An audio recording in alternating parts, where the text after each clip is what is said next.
Just four code दोस्तों आ गया हूँ आप लिख अमेजिंग चैप्टर लेके सीएसएस ट्यूटोरियल फॉर बिगनर्स इस वाले प्लेलिस्ट में वीडियो जाएगा।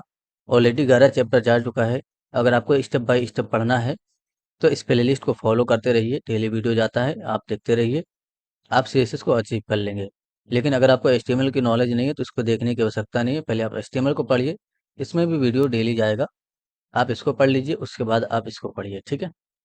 अगर आपको एचटीएमएल सीएसएस की नॉलेज है तो इसके अंदर एक प्रोजेक्ट जा रहा है डेली, तो वो वीडियो इसके अंदर जाता है।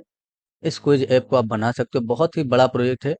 लगभग इतना बड़ा प्रोजेक्ट है, इसके अंदर समझ लीजिए एडमिन पैनल के अंदर से सारी चीज़ें कंट्रोल की जाएंगी। इसके अंदर सर्टिफिकेट, क्वेश्चन अपलोड का सिस्टम है ना, और एग्जामिनेशन का पूरा सिस्टम पूरा कंट्रोल किया गया है इस क्विज ऐप के अंदर। तो इसको भी आप बिल्ड कर सकते हो। पार्ट 1 से देखिए, ये हमारा प्राइवेट वीडियो था, थोड़ा ओल्ड रिकॉर्डेड वीडियो है, ठीक है। तो बार बार प्राइवेट प्राइवेट बोला गया वीडियो के अंदर, लेकिन उसको आपको इग्नोर करना है और कम्प्लीटली फ्री होगा ये। आप इसको पूरा अचीव करिए।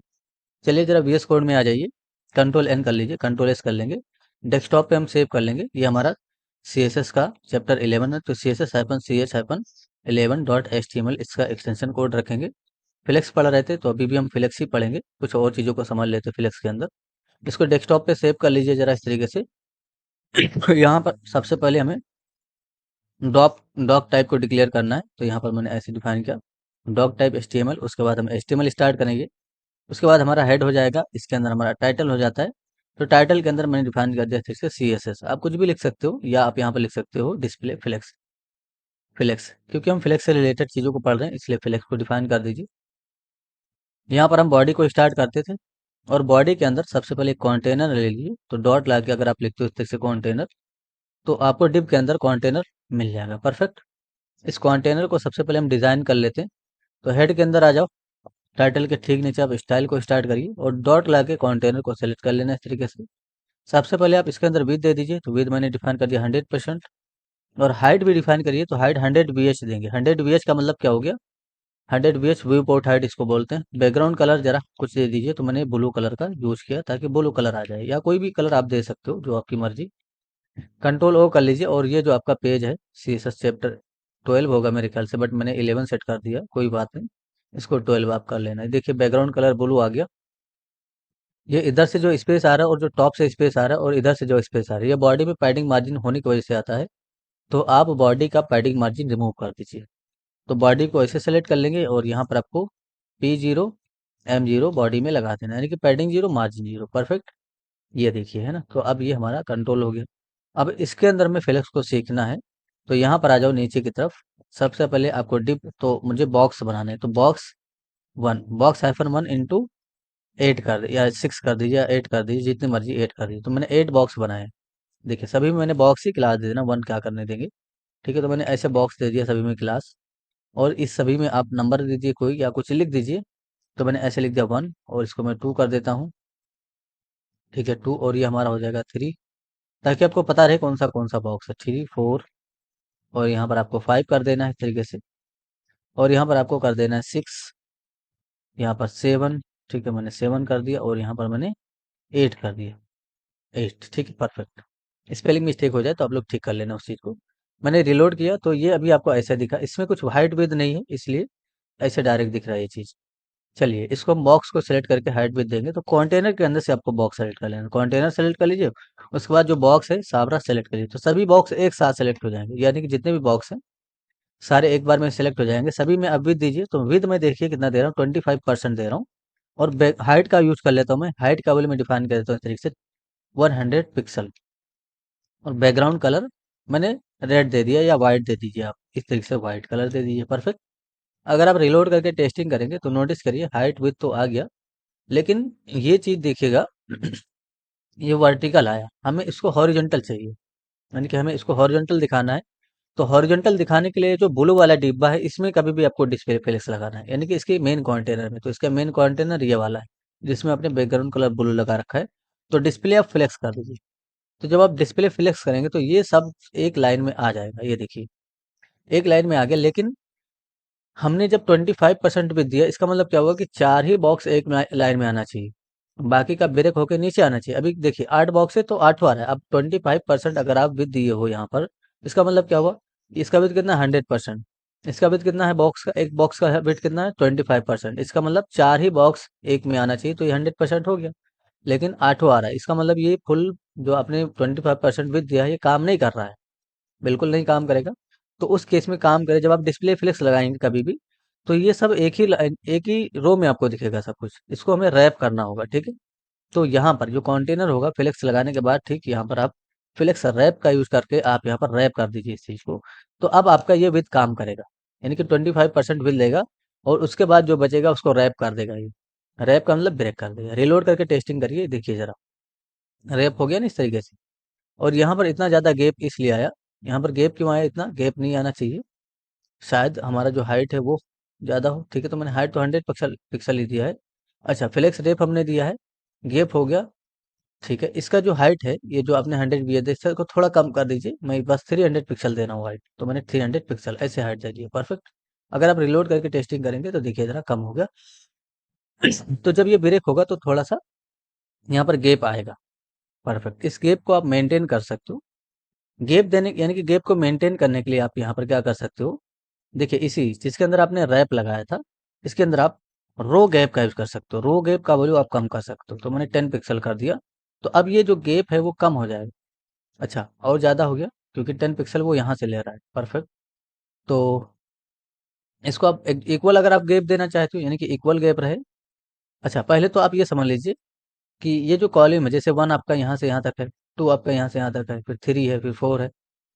तो सबसे पहले तो इसका जो आपने विड्थ दिया था 25%, इस हाइट को थोड़ा बढ़ा दीजिए, यानी कि 200 पिक्सल हाइट कर दिया, ताकि इसका जो हाइट वो बढ़ जाए, ठीक है। मैंने 200 हाइट पिक्सल दे दिया, हाइट दे दिया। और ये जो आपका ब्लू वाला डिब्बा था, इसका हाइट कम पड़ रहा है, तो आप कभी भी कंटेनर के अंदर अगर डेटा आ चुका है तो उसका हाइट नहीं देते हम, यानी कि कंटेनर का हम हाइट कभी नहीं देते हैं। तो हाइट हमने कितना दिया था 300 पिक्सल, या तो आप ऑटो रखिए इसको, या तो आप हटा दीजिए। तो अगर आप ऑटो रखेंगे तो ये आपका कवर हो जाएगा, ठीक है। यहाँ पर नीचे हमें इस ये जो हमारा ब्लू वाला डिब्बा, इसके अंदर थोड़ा पैडिंग देंगे, तो चारों साइड से हमारा बॉक्स दिखेगा हमें फ्री होके। पैडिंग दीजिए इसके अंदर, मुझे चारों साइड से पैडिंग चाहिए, इसलिए मैं 20 पिक्सल या 15 पिक्सल का पैडिंग दे देता हूँ, तो चारों साइड से पैडिंग आ जाएगा। रिलोड करिए जरा, ये देखिए चारों साइड से आपका 15 पिक्सल का पैडिंग आ गया। लेकिन पैडिंग देने की वजह से ये देखिए इसमें आ गया स्क्रॉल बार। तो जब भी आप पैडिंग देंगे तो इसका हाइट और भी बढ़ जाएगा। उसमें उस केस में आप क्या कर सकते हो, बॉक्स साइजिंग का यूज करके बॉर्डर बॉक्स कर सकते हो। ये एक प्रॉपर्टी होती है बॉक्स साइजिंग, बॉर्डर बॉक्स। ये लगा देंगे तो ये जो कंटेनर इसका हाइट विड्थ नहीं बढ़ेगा, ये देखिए ना इस तरीके से, परफेक्ट। अब हमें इसके बीच में गैप चाहिए, तो अगर आपको कॉलम के बीच में गैप चाहिए तो यहाँ पर आप रो गैप का यूज करेंगे वर्टिकल के लिए, यानी कि अगर आपको यहाँ पर गैप चाहिए तो, और कॉलम का गैप चाहिए तो आप यहाँ पर कॉलम गैप का यूज करेंगे। तो कॉलम गैप भी होता है, इसका यूज करिए। 10 पिक्सल या 15 पिक्सल दीजिए, कॉलम गैप मैंने 15 पिक्सल दे दिया, परफेक्ट।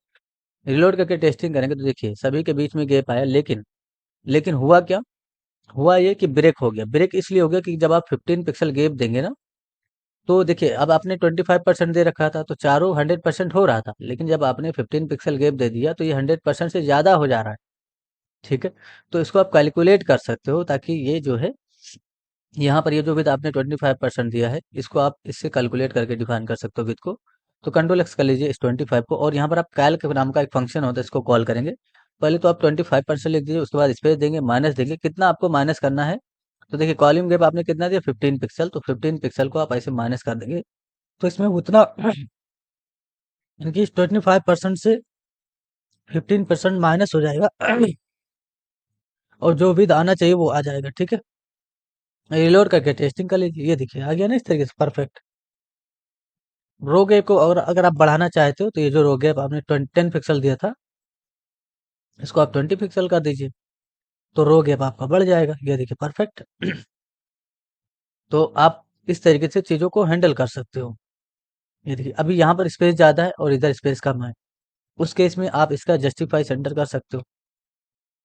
जस्टिफाई कंटेंट सेंटर कर दीजिए, तो अब क्या होगा, ये वर्टिकली यानी कि हॉरिजेंटली सेंटर में आ जाएगा। रिलोड करेंगे तो देखिए इधर से भी उतना स्पेस, इधर से भी उतना स्पेस, परफेक्ट, इस तरीके से, ठीक है। तो जस्टिफाई, अगर आपको अलाइनमेंट भी सेंटर रखना है तो अलाइन आइटम्स का यूज करेंगे कभी भी जिसमें आपने डिस्प्ले फ्लेक्स लगाया है, उसी में ये सब चीज काम करेगा आपका। ये रैप हो गया, कॉलम गैप हो गया, गैप हो गया, है ना, ये सब आपका डिस्प्ले फ्लेक्स जिसमें आपने लगाया होगा उसी के अंदर काम करेगा। तो अगर आपने अलाइन आइटम्स पे सेंटर किया तो वर्टिकली हॉरिजॉन्टली दोनों सेंटर में आ जाएगा, ठीक है। देखिए परफेक्ट। अब यहाँ पर अगर आप इमेज वगैरह है आपके पास तो उसको शो कर सकते हो आप। तो मेरे पास इमेजेस फोल्डर के अंदर इमेजेस है। यहाँ पर जाता हूँ, सभी में एक साथ में जाता हूँ, इस तरीके से स्टाइल लगाऊंगा और बैकग्राउंड इमेज का यूज कर लेता हूँ इस तरीके से। मेरे पास इमेजेस है, इमेजेस फोल्डर के अंदर, तो यूआरएल का यूज कर लूंगा मैं। और एक फोल्डर से बाहर निकलूंगा तो मुझे इमेजेस फोल्डर मिल जाएगा इसके अंदर, डुअल कोड के अंदर। सॉरी, डायरेक्ट यहाँ पर देखेंगे, एक फोल्डर से बाहर निकलेंगे, इमेजेस नाम का फोल्डर है हमारे पास, उसके अंदर हमारे पास इमेज है। ठीक है, तो इमेजेस फोल्डर के अंदर से मेरे ख्याल से ए डॉट जेपीजी या पीएनजी करके इमेज है, मैं ए डॉट पीएनजी डिफाइन कर देता हूँ। बट यहाँ पर कुछ मिस्टेक हो रहा है शायद हमसे। यहाँ पर आप बैकग्राउंड इमेज मत यूज करिए, बैकग्राउंड दीजिए सिर्फ। यूआरएल शायद हमें इसको डुअल कोड के अंदर लॉक करना चाहिए या सिंगल कोड के अंदर।